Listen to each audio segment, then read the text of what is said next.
Welcome to another episode of the Back Catalogue podcast.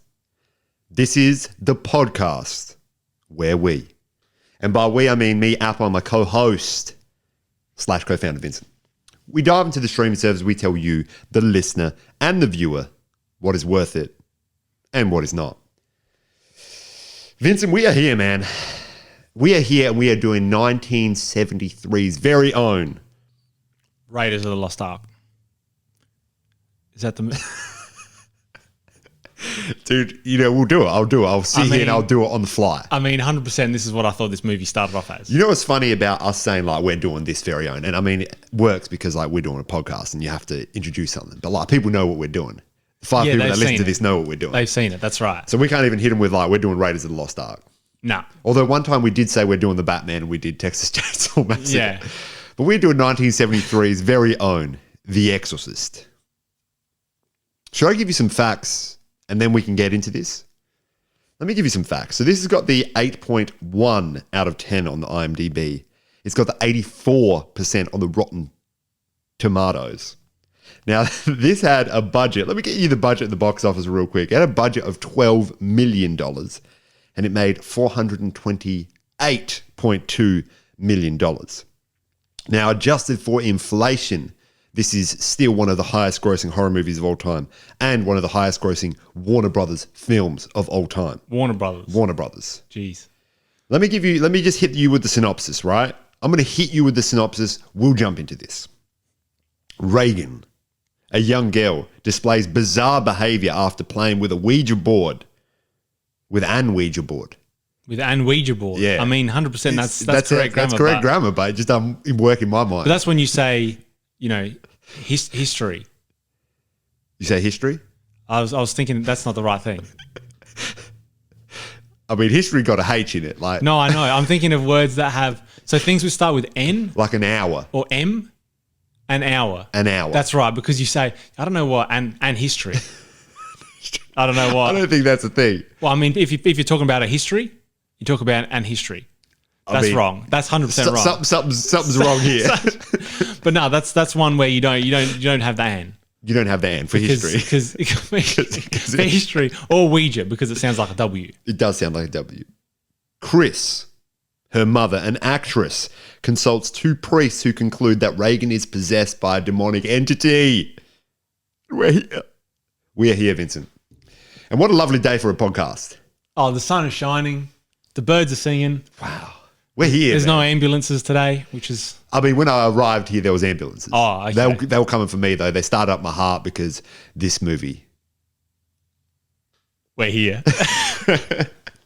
Now, listen, there's lots that I want to talk about in this movie. I'm going to straight up just say this. Off the bat, man, this movie is one of my favorite movies of all time. Was this in your top five? Top five Dead or Alive? I don't know if it was in top 5 Dead or Alive, but it's definitely, if we did top 10... Dead in a pen? We're in the pen, we're dead? But if you did top 5 in between Dead and Alive... 100%. This would be in it. This would be in it. This movie is a movie that I've watched maybe... Well, let me just say, I watched it as a child in sections because I could never get through the whole movie. Because this movie terrified me. Yeah. And as a child, it would. And I think that terror continues to this day. But we're going to get into this. So, Vincent, let's just give a... We gave a brief synopsis. There's a girl that gets... That's essentially possessed. it. And there's priests that are coming in and one of the priests is like, man, I don't know if I have faith. And he's like, I got faith now. I'm seeing it in front of me. I got faith now. This movie... Now, I will say as well, we didn't actually choose this, but, we're people that sort of look into the future somehow. William Friedkin, the director of this movie, now I don't know if he's done any cancelable offenses, but he actually passed away within the last week. Oh, so this is a timely movie that we're pushing into. But let's just say R.I.P. R.I.P. R.I.P. Not knowing the background. That's right. He did shoot a gun near one of the actors to get a reaction out of him. But that's acting. That's also America. Sometimes you do that. The cashier doesn't say hello in a happy tone. Yeah. You might just shoot the Magnum up in the air. Here's what you do, right? You have one of those baby reveals because they got baby reveals, gender reveals. Yeah. Those parties. If you're not getting a big enough reaction from the crowd, you start shooting magnums in the air. You get a reaction. You get a reaction. And also, that's good the baby might just come out as well. I mean, the baby will react. The baby will react. Be like, I'm here. And we're here. And we're here. This is also the first time I've ever watched this movie. Now, being a first timer, some would say I lost my e-card yesterday. That's exactly right. Some would say you lost your e-card to this. And also a man that is not a part of the horror movie world as much as I don't like horror movies. Yes. I don't like horror movies. I don't like these kind of movies they're just there to just scare you. I'm not here for it. And the whole week I was going, I've got to bloody watch The Exorcist. I've got to watch this dumb idiot movie. Yeah. And make a dumb idiot podcast. And the only thing that was pulling me over the line to watch it was like, well, at least the podcast might be all right. 100%. One of the things that I was saying to myself as well, given that I'm terrified of this movie, is that, man, I got to watch The Exorcist this week. And given like my work schedule, it's always going to be at night, unfortunately. Oh, jeez. So I was watching this before bed. You ever been sitting in bed watching like The Exorcist, and then you thought to yourself, "I made a decision that was wrong"? I wasn't sitting in bed. I've watched horror movies. I mean, this one I watched in twilight hours. Yeah, the Twilight Zone, if you will. Yeah, or the saga. Depends on what you're into. If you're into vampires, you go saga. If you're into like ET things, you go zone. You go zone. But tell me, you're telling me what your initial thoughts of this movie? Oh, I didn't like this movie at all. It was not a good movie. The whole movie was there was just nothing there for me. There was just nothing there for me. Why are we in Iraq? Iraq or we were in Iraq. In northern Iraq. Now, I will get into this as well. So there's a scene early on where one of the priests who later tries to fight the demon, he's in Iraq. He's doing like check-ins and savings. He's doing Indiana Jones things. Yeah, which is I honestly thought, because we won't talk about in public where I retrieved the video, this film. Well, this is on Paramount Plus, so that's where you retrieved from. I'm just saying it may have been on Paramount Plus, it may not have, because the movie was just on. I said, "Hey, Captain Hardy, hook me up." Captain Howdy. Yeah. And he said howdy, and then the show was on. And he said, "We're here." And I thought it was Raiders of the Lost Ark. Yeah, initially. Because I can't remember how Raiders of the Lost Ark starts, but I can imagine that being somewhat similar. Well, I mean, In Diana is in Raiders of the Lost Ark, so that's how it starts. Like, you see the man, he whips something, he walks forward, and you're like, this is In Diana. Yeah. But in this case, it was Father Merrin. Different folks, different strokes. And one thing that is actually very interesting about Father Merrin, how old do you reckon Father Merrin was at the filming of this movie? 54. Man's is 40. Yeah. He had so much makeup on. That was the only thing I could think of when I was looking at the dude. Do you know what's one of the wildest things? So we have watched together. In fact, we went to the theaters and we watched The Force Awakens, the remake of the Star Wars, the reboot of the Star Wars saga. Yeah, is he in that? He's in that. He's in the initial scene where you meet Kylo Ren. He comes out. He's like, "Kylo, listen, man. Everyone's left. It's just me here," and he gets killed. When I saw him come out, I'm sitting in the theater saying, hey, this guy, first of all, he does a movie about demonology. Now he's looking younger than he was in the demon movie. Like, something's not right in Hollywood. I'm looking around thinking someone with triangles is in here. There's some pyramids. Right. There's someone with a tattoo that's not right. Like, there is some demon action going on in front of me here. And then I later realized, like, Mans was doing makeup. And they actually caked it on. See, I don't know what it is. I don't know if there's a bit in my brain because I've watched and enjoyed this movie before that I completely switch off to that fact. Even though I know this man is a man in makeup, I'm like, dude, this dude looking old. Dude. Like, wait, he's got those little pills in his little his little silver trinket, and he's eating them. Like, I was thinking, like, this dude's old. He's got pills in a silver trinket. I mean, he'd lost his e-card way before filming of that movie. He had lost a couple of e-cards, man. So they do start off in Iraq, and that's sort of a scene to say, like, the evil was let loose from there. But, I mean... I think that's one of the worst scenes in the movie. Yeah, 100% they didn't need... I understand that they needed a reason for... And this is based on a book. So when you're basing something on a book, there's areas of the book that need to be translated into film that sometimes aren't done as well. Yeah. And I think as a part of this, they were like, we need to have a reason why the demon is shouting for Merrin at some point in this movie, shouting for Father Merrin to come and, exercise. And I'm talking about exercise for his health because he's shaking like with his trinkets. So maybe he needs to go for a walk. But But wasn't he'd done an exorcism before? That's why they got him? He had done an exorcism before, but they were also calling for him. Who was calling for him? The demon. When? Remember when they? Now this is getting later into the film, but they're filming, they're recording the demon speak, and the man's like, "This isn't the language that's other than English. It's just." Oh, English he was talking about backwards." Merrin. Yeah, he was saying like, "Merrin, like, get over here, please. Like, we're here. We need to hang out." Because like you never know, like this demon might have been friendly, but like he just did it the wrong way. I mean, some people they'll have abrasive exteriors, but like when you get to know them, Yeah, and this guy I think had abrasive exteriors and interiors. Unfortunately, the demon. Yeah. Yeah. Well, apparently it was the devil. Apparently he was, but like he's doing things that aren't devilish, and he didn't have like the red horns and like like the goat legs or anything like that. Yeah, but when you're inhabiting a body, there's only so much you can do. You can't get the goat legs out. You can't get the goat legs out. It's hard. Because from an audience perspective, if you initially see like, or even just like from the perspective of the characters in the movie, if Chris, the mother, comes in and sees Reagan with goat legs, she's probably thinking like, something ain't right. She's thinking something ain't right. Yeah. Before the bed even starts shaking. Like if you start seeing goat legs on your child. Actually, those are some of the funniest scenes where the bed was just shaking and they were just on the bed and you're just going like, what's going on? So this movie, yeah, I think it could have, I mean, I would say just take out the entire first Iraq scene. It didn't matter to me that the demon was calling for Merrin because it wasn't like, hey, Merrin's here now. Why is he here? Oh, the demon was calling. He like, could have just been got on the dog priest and that bone. came Hey, in. Merrin, where you at? Yeah. And he said like, how'd you get this number? And it was just, okay, where I'm talking to the head priest, I'll kiss his hand. I'll say, hey, we need to do exorcism. I've got all the statistics here. Like it checks all the boxes. All right. Well, I know a guy. Ambulance on cue. Yeah. I know a guy, Merrin. He did it. He's done one. Let's get him over here. It didn't need to be there to, follow on the event. She was checking. She was doing things with Ouija boards. It was, Captain Howdy. He was there. And this is just a PSA, public service announcement, if you will. We've had a Ouija board in this space where we're at right now. Yeah. And I actively, said we're not doing this, and we didn't do it. That was on the Patreon, wasn't it? That was on the Patreon. And let me tell you one thing. To this day, I'm happy we ain't done it. Because I don't care, if you're from the idea that like, yeah, demonology business ain't real. If you're from the idea that it is real, either way, I'm not messing with it. No, that's right. Why are you going to poke the bear? Why are you going to poke the bear? Or in this case, Pazuzu, who is the name of this demon. Oh, is it? It's not named in the movie. Is it credited at the end? Pazuzu I think he's named as Captain Howdy at the end. But that is Pazuzu.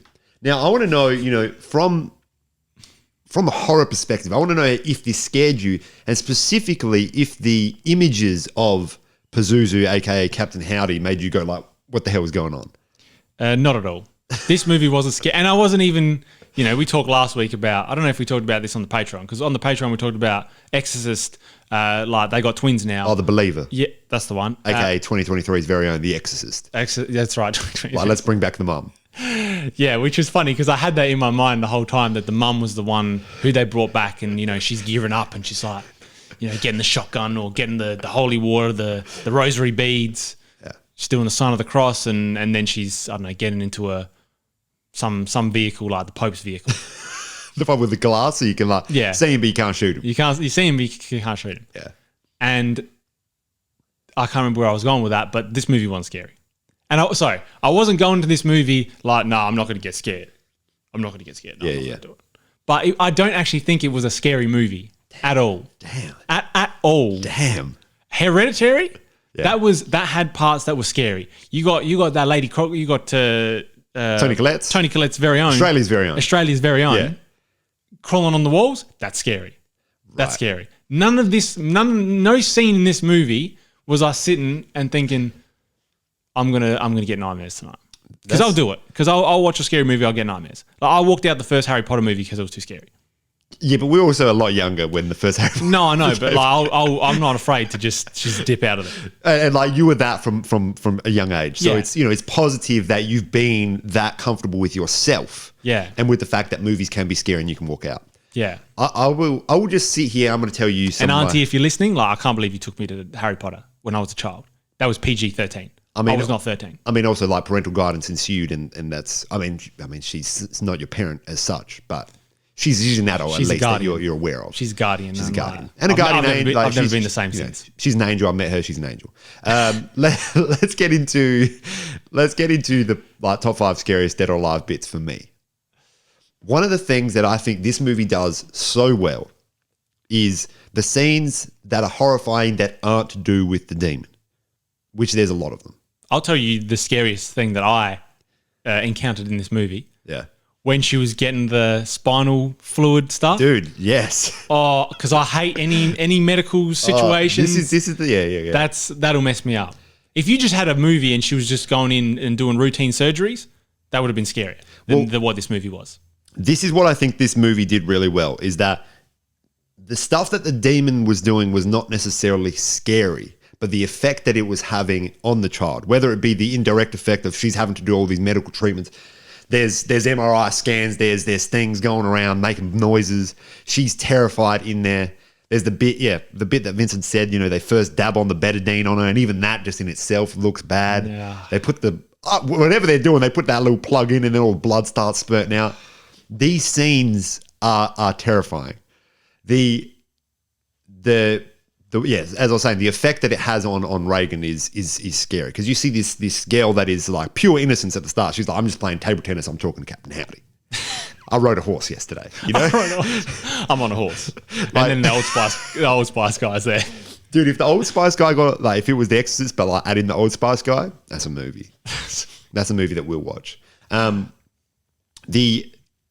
The other bits that I found scary, also in regards to the horses bit, when I watched the horses bit, I was thinking, dude, Vinny and I, if we had an opportunity we saw a horse and we rode a horse, that's a day for us. That's a day, and that's one of the all-time days. Especially if it was one of those ones where, what happens with Reagan is she goes, you don't see this in the movie, she just talks about it. She goes, she sees a horse. She ain't going somewhere to see horses. She just happens to see a horse. She rides the horse. That's a dream. You didn't know you were going to ride a horse that day. No, that's right. You didn't even know you were going to encounter a horse. I mean, we'll get into the time when I went to Moose Mountain, I rode horses. Bro, that's still one of my all-time greatest memories, and you just sent me photos of it. I mean, horses are life, and this is what we'll get into that in After Dark. The other scene that terrified me, and I love, this is one of my favorite scenes of all time because of how it goes from horrifying to then just a sudden you need to rest right now because we just hit you with some hard stuff, is when they've tried all these tests and then they're like, all right, we're going to get in this hypnotist. He's going to start talking to the demon directly, or whoever's inside of Reagan. And Reagan and Linda Blair's very own Reagan is sitting there. She's got a hand up coiled like this, wrist is extended, or flexed in a way that's a bit uncomfortable, and she's speaking to this hypnotist. And the way that she's speaking, the way that she's interacting with him, it just feels like it's getting more intense, and eventually he's going to hit the demon, which is going to result in something crazy. And it does.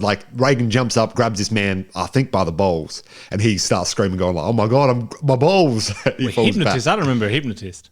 Yes, you don't remember the hypnotist? Were they the two dudes that came into the space? And he was whoever is, now I'm speaking to whoever is inside of Reagan.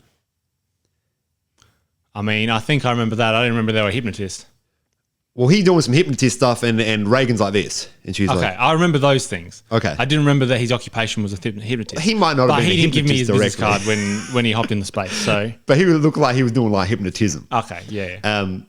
So there's that scene, and it builds until there's this big thing where Reagan jumps at this dude, and then it cuts to Father Karras, who's the demon, who's the priest who's losing his faith. And he's running around the oval, just sprinting around the oval. Yeah. That is what your body feels like after. Well, that's what my body feels like after that scene. Yeah, that did absolutely nothing to me.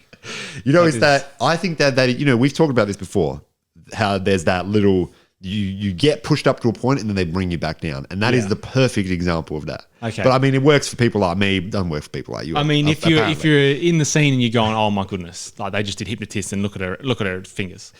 Well, look at her wrist specifically. Look at her wrist. Her fingers were also flexed in a way. Yeah. I mean, she if she was shooting for three, the after, the posture at the end was perfect. The follow through. The follow through was perfect. Steph Curry looked at that and he said, I'm going to write that down. And that's how he became all time 3-point shooter. And that's the origin story of Stephen Curry. I've got to thank my mom. I've got to thank my dad. I've got to thank 1973's very own The Exorcist. Man, this is an absolute tangent. But if I feel like this is an absolute stretch. But if I was a famous sports star or something, yeah, and I got some award or I won the World Cup or whatever, I'd just say some dumb shit just to be like, because you listen to sports stars and it's hilarious because I've been into basketball for the past year and a half, and you look at the interviews and everyone just asks the same questions and they effectively give the same answers. Yeah.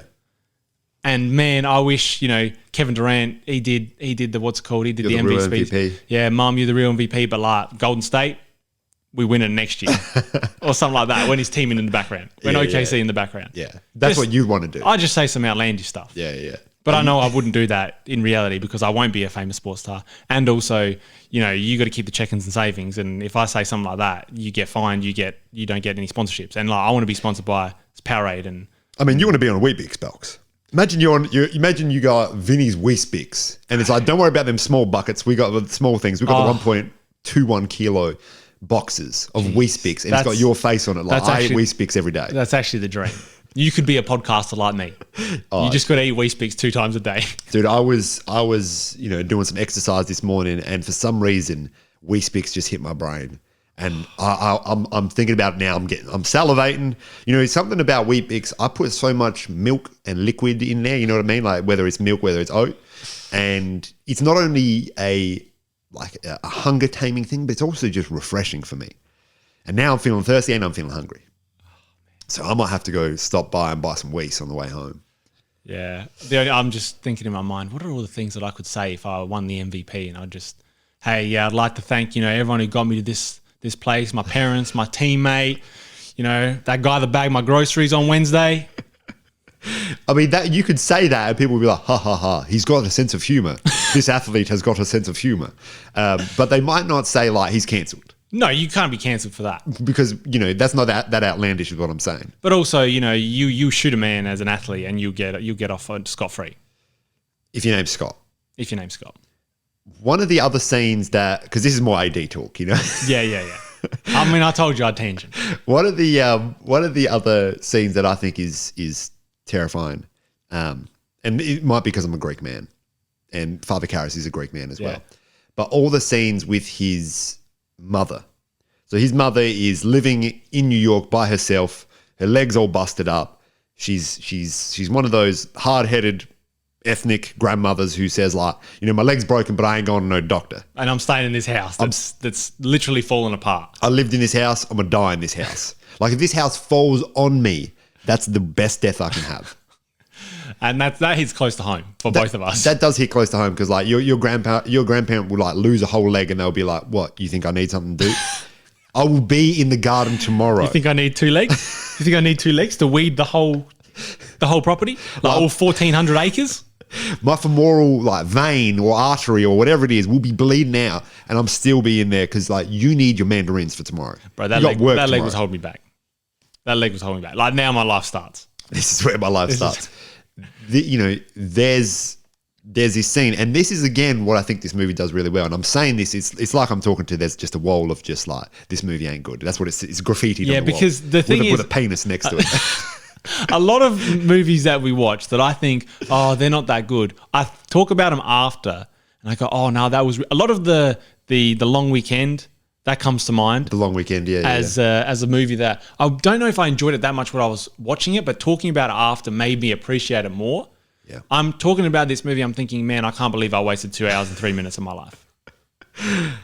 Man, see, I used it. Except for that initial Iraq scene. That also went for so long. The Iraq scene? Yeah. Yeah, I know. And that was 15 minutes or something. He's then hugging some dude. Oh, thank you so much or something. So I don't know you. I don't know. Yeah. I don't know you. Just take me to Georgetown. I do want to read, and I was very happy when we were in Georgetown. Because that's Washington, man. And like that's that's a capital. That's a state capital. I don't know that. I don't know. Man, I was so happy when we were in the state capital. Jeez. Because like why travel when I could just go to Georgetown in The Exorcist? I mean, why travel when you can just go to the capital? That's exactly right. And apparently there was I think there's a deleted scene in which they go to the, like, they see the Washington monuments, they see all those sorts of things, but like some man forgot to like get the audios right. So there's just this scene where like Reagan's in there like talking, but nothing happening. But that's deleted scene things.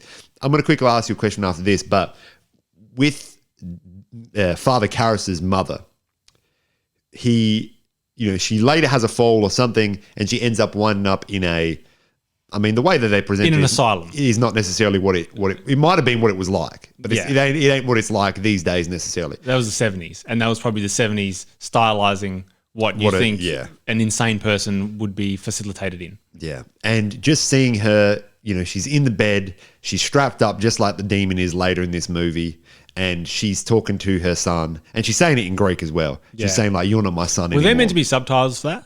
There wasn't on the version that I did. So Yeah, neither did I. So in some cases, she would say the Greek thing, then say the English translation. But Yeah, because my Greek's not too good. Yeah, but I think they did a good enough job in being like I'm not letting you touch me, so like I'm obviously angry with you. So Greek or not, you know what's happening. So and she also said, "Why did you do this?"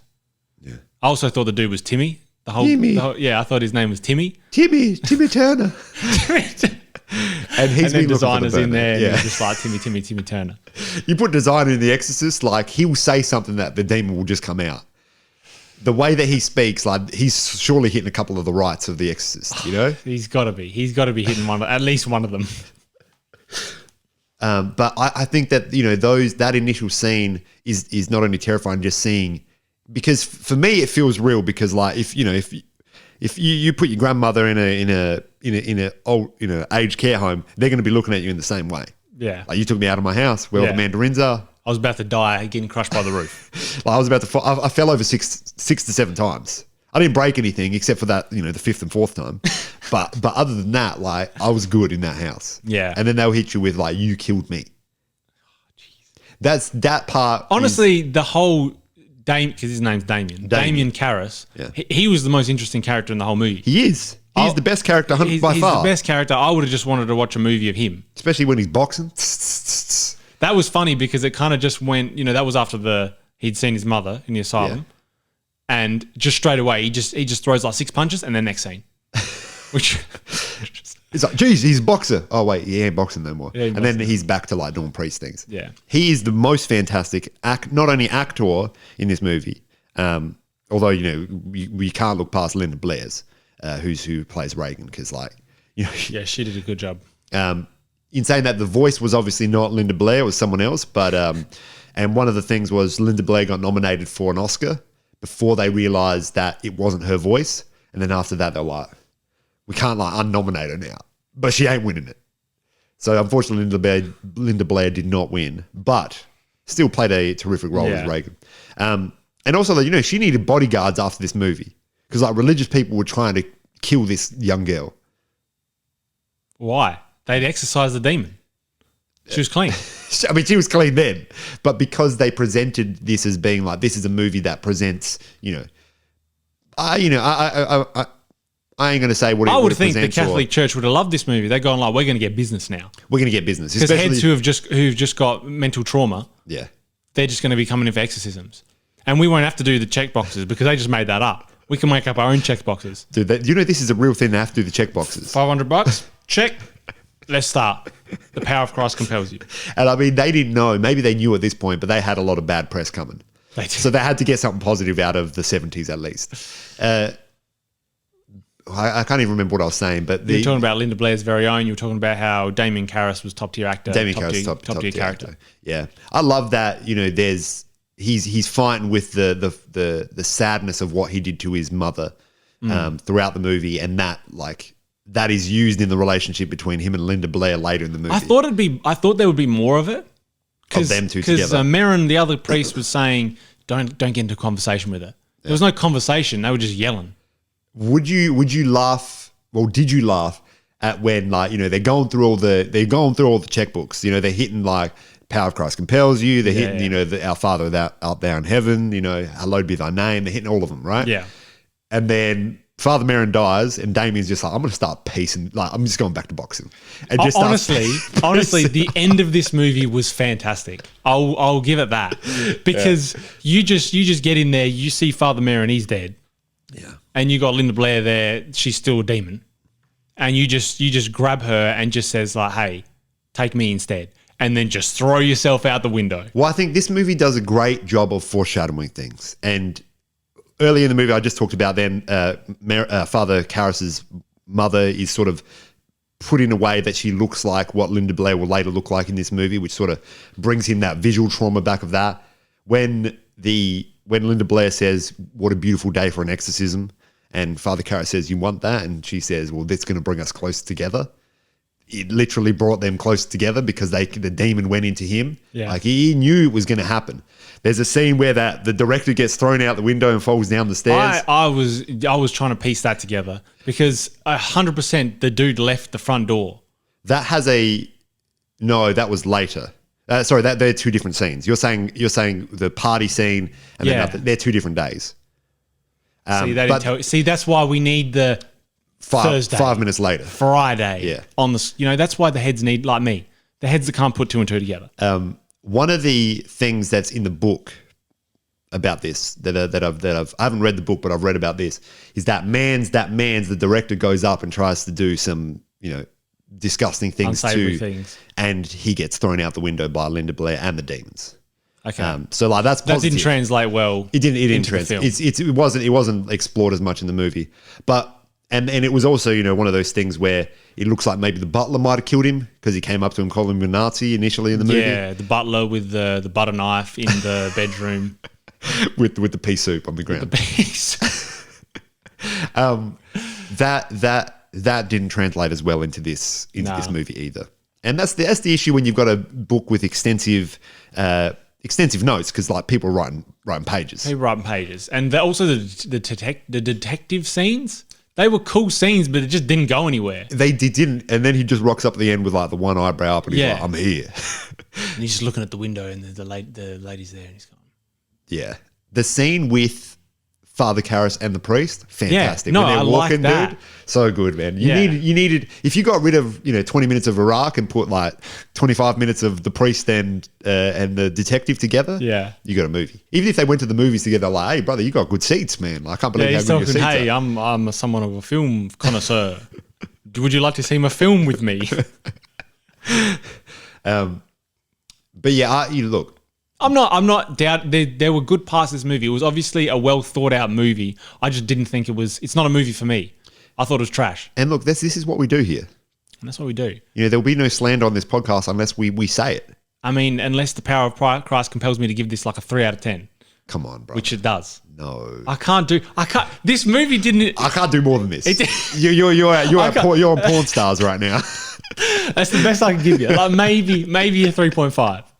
Damn. This is not a movie for me. I didn't think it was particularly scary. I mean, you give me 15 minutes of Iraq and then just don't even. There was no actual reference to it for the rest of the movie that I could visually see. You didn't see the shadow of the of the statue? Which I was going. This is actually the question I got to ask you. Did your version have Reagan going down the stairs backwards with the blood coming out of her mouth? No. So there's multiple versions of this movie. That would have made the movie for me. That would have made the movie. There's the original version and there's the 2000s version. So they did a scene in which, they're all downstairs and you hear this chainsaw noise. It's a terrifying noise. And Linda Blair's character is on her back. Yeah. Like arms down, like walking on her back, running down the stairs essentially. Yeah. And there's blood coming out of her mouth and like everyone's screaming. It's just crazy. It just happens out of nowhere. They filmed it back in the 70s, but because they didn't have the technology to take out all the wires, it's just a scene where you see wires. But then in 2000s, they're like, hell, we're re-releasing this movie. See, I think that would have been a scary scene. I mean, because you talk about Toni Collette's on the roof. That's what you're seeing Linda Blair's on the floors. I think I was expecting that as well. I was expecting there to be some, hey, she's in the bed, but now she's not in the bed. Yeah, where is she? Where is she? And they're, because realistically, she doesn't leave that room. She doesn't. Which is... So you wanted her to be around the house just like... Well, I mean, maybe you like Exorcist to believe it because like she's in a church, she's back at the house. Then she's on the playground, she's back at the house. Yeah, see, that's going to be a movie for me. Because you'll be in the cinemas like, bro, where's she going to wind up next? When I was thinking about Exorcist the Believer when you're saying it's the Exorcist, but it's like Exorcist and they fit a 2 in the word Exorcist somewhere because there's 2 of them. Yeah. I'm just thinking, you don't even need you just need to call up 2 priests.